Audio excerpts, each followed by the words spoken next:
Welcome everyone to Palm Zoo Tropical House, a brand new mini-series on the channel where we build a palm tree shaped zoo house housing all the tropical DLC animals and some little surprises. If you're in for that, stick with me and let's get going. Hey there again and welcome back. My name is Rudi and today we're going to build a Fossa habitat in the Palm Zoo. If you haven't caught up to this project yet and you clicked on this video for whatever reason, make sure to check out episode 1 so you know what exactly we are doing. If you want to skip that process, well, welcome I guess. Let's focus on the Fossa habitat. Now, just a really quick heads up to what we're doing.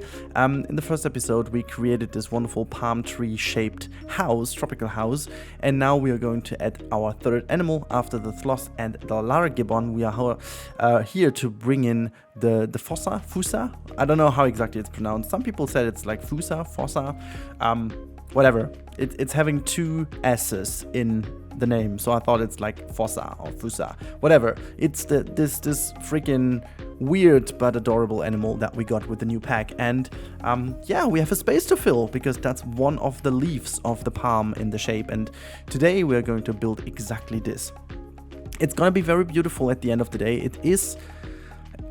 Yeah, I'm struggling. I also will say that the red riverhawk habitat is going to be looking very neat as well, but this habitat over here looks also pretty nice. It might be my favorite of the habitats we have in here. I mean, they're all relatively similar because I wanted to keep the style going, but yeah, this in particular turned out to be really nice. I had a little bit of a struggle to give them enough traversable area. That's what I wanted to say. My voice was already places. It was going places. Yeah, so I had a bit of a struggle to give them the traversable area they deserve. Yeah, I was very proud that this project kind of stick to a size that is realistically doable rather than my other gigantic projects that are totally out of shape because, well, they look great but are like always 1.5x or even 2x in terms of size realistically. I think this one over here is pretty much one. I think it's pretty much exactly the size it could be. The whole house is like 10 meters tall. I think that's realistic, but that also means that the corridors are not as wide and so on. And that's why I needed to kind of cramp a little bit more in than usual in a bigger space.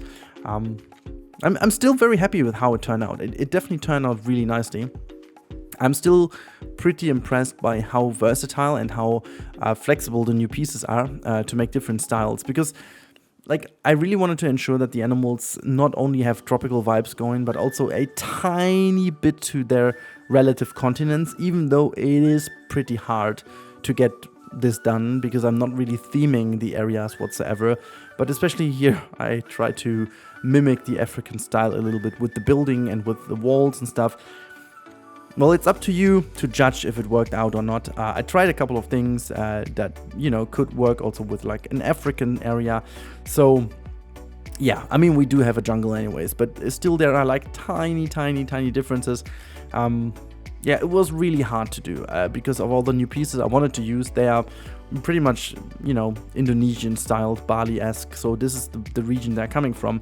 And so I decided to, you know, mix them up with some other pieces, change the colors, and try to, you know, just blend this in a little bit nicer. I think it just really worked out by just placing a couple of those African pieces and paired with a bit of a different shading. It all just worked together. Yeah, there was a little test here if I can get a bit more light in, because honestly the light situation in the build is not really the greatest, which is, it's partially because of the lighting engine itself. It's no ray tracing or whatever, so you always come up with the same light, I guess. And then also because you can't really arrange the sun position, you're always stuck to what you have, and especially in these tropical parks, it's weird. Yeah, there's not really much to do about this. I really hope that in a future iteration of a Planet game, whatever that will be, hopefully the lighting engine will be overhauled to have a bit more options also indoors and stuff. You know, don't get me wrong, it's not looking bad by any means, but the lighting is always, yeah, flat. I think flat is the word that describes it the best. Flat is is kind of what I feel always when I'm indoors. And this is why usually for screenshots and stuff in Planet Zoo, you always take them in the sunlight, in direct sunlight, because it just gives you that kind of crisp, contrasty vibe to the pictures. And excuse me, this is really, really good. Also, if you're wondering that my voice is a little bit not heavy at times from breathing wise, guys, the pollen allergy is kicking in like crazy. I haven't had it that heavy for a couple of years now. My nose is okay. I'm not sounding too nosy, but this year it's really the breathing is difficult. Difficult is the right term. I can even do sports and stuff, but talking and breathing, and especially doing longer voiceovers, is very hard. It's exhausting in its own. Without being exhausting, it's heavy. I can't really explain. I haven't had that. So if it continues being like that way, I might even go and check up if everything is right. But I'm feeling good. I'm feeling totally good. It's just this weird heaviness during voiceovers and longer speaking periods. But it's fine, I think the result should be to speak less, I guess. But that's the hardest thing for me in life. So no, I'm just sorry. Whatever. So as I said, I'm trying to do my best here to do it a little bit more African style, even though I'm using the wrong thatch, if you will. It's not per se the wrong thatch, but I just try to keep it relatively easy, but it's okay. It's like a building. It still looks, with the roof I used, a bit more Bali-esque and Indonesian. It's fine. Maybe I'm just going to put some African kind of masks and face masks and stuff here to the side, and I'm happy with it. I don't know. We shouldn't overthink it. The idea of this whole project is a tropical palm tree filled with a palm. With a tropical house with a lot of tropical plants, and that's definitely achieved, and so it's fine, I guess. But yeah, you can tell I'm just moving across the habitat and just fixing several things here and there, getting already right here into detail. It's important to put the enrichment items in relatively early on with your build. I was already a little bit late, I guess, but I still managed to squeeze them in early enough to build around them, because as you know, these enrichment items always do require quite some space to work, and so whenever you place them earlier in, you have the chance to work a little bit around them. It's a bit of a pity that it always then just kind of creates the same look, because everyone is trying to avoid getting too close to them, and so you always have the brighter and more open and spacious areas with those enrichment items. I wish that we had some that are a little bit more, precise when it comes to the tackling point, because, the scratch post over here, for example, theoretically, you could just build this very close to a wall, because they will never use it from behind. They will only use it from the front or above. So I don't know, it's just me thinking about how you could even improve this, but we are speaking about, and I think this is something I have to mention at a point, because I just listened back to some of my other videos that I sound negative at some points, even though I don't want to, and it by any means is negative. The game is so good that obviously the nitpicks we have are really hard to point out when you don't talk about them, because they are like really, really little in comparison to the overall achievement of the game. I'm still happy because I keep saying that quite often, but we always have to remember and we remind ourselves that the level of freedom we get in this game, if you compare that, for example, to Zoo Tycoon and Zoo Tycoon 2 or whatever other zoo game, I think it's ridiculous. We got used to it, but it still is absolutely phenomenal. Just look at that. I just completely built this palm tree from scratch, and then I started doing some habitats in here, and realistically they are relatively tiny and narrow and thin, and still the animals can navigate the habitat on their own, and it looks really, really, really good. So it still is absolutely mind-blowing what this game achieves if you don't look at the things that obviously can be improved. But we are speaking at such a high level, so please don't take that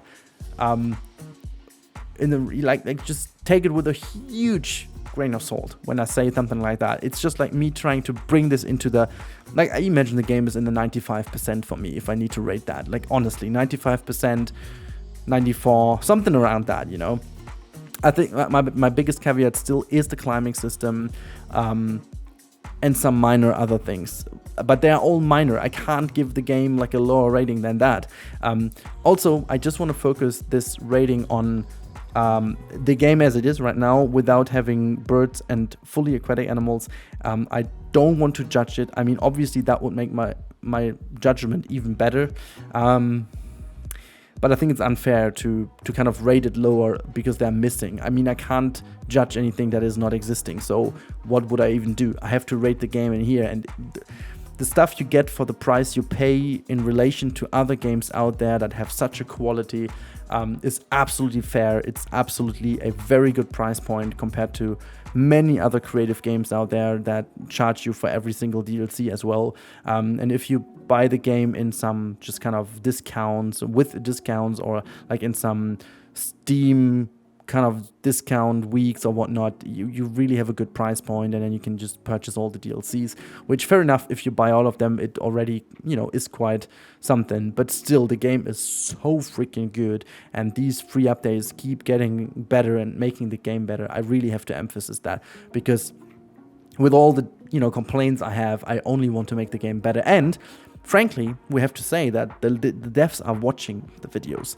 Maybe not every single one of it. And if some of you is there from Frontier, please sneakily go down in the comments and, I don't know, drop a comment with whatever anecdote you have about me, so I know that you're there. You don't need to bust yourself, but yeah, I know that you're watching, and many of our things get into the game. Yeah, speaking about the gizmos, speaking about Invisible Path, speaking about so many other things that we've been talking on our videos, and also kind of curating the feedback from the community is always helpful, especially when we are in London together with the devs. You can't imagine, even at dinner or something, we don't stop talking about the game. We just like, oh, can we have this? Can we have that? It's always really good. So with that said, we are at the end of the time lapse, and I feel like I have to talk about the habitat a little bit in the real-time part. So let's exactly do this. And here we go in the real-time part. Actually, second time recording for me. I tried to fix a couple things which I wasn't really successful with, but we're here with the Fossa habitat. I changed something that I have to do in the final file as well. Look at the fencing over here I had to do, because these little fossas, they're eating themselves out of this one like crazy. There was a German in me, themselves. Yeah, you see one snoozing over here. Nice, to have a good time. In the first attempt of my recording, they were just like eating themselves out of here like crazy. And look at that, there's already the fossa around here, so we can have a little look. It did just yeet it over here to us. Oh my lord, this is a beautiful showcase. What the heck? Why is this even happening? And why the hell, like, there's even like a fence on top of here. I don't know, 8 meters in the air. It was insane. But that's that. But now let's have a look at this beautiful habitat. I really like how it turned out. So we have some of these like windows to check on the fossa. Like, there's a ditch down here. You are not too close to them anyway. So that's kind of the idea about this, having like another window. And the idea is you can see them passing by almost at eye level, which I think is beautiful.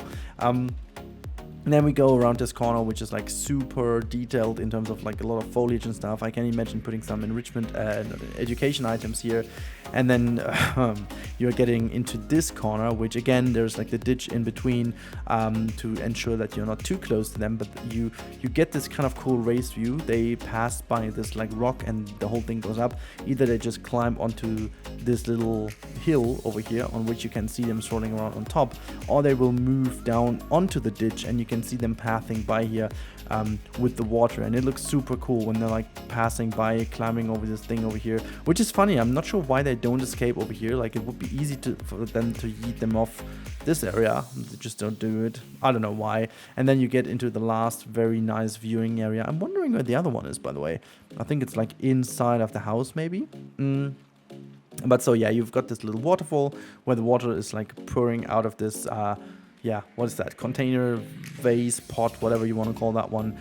So really pouring out into the little river, and then you got that one. I just love it. The habitat looks so damn good.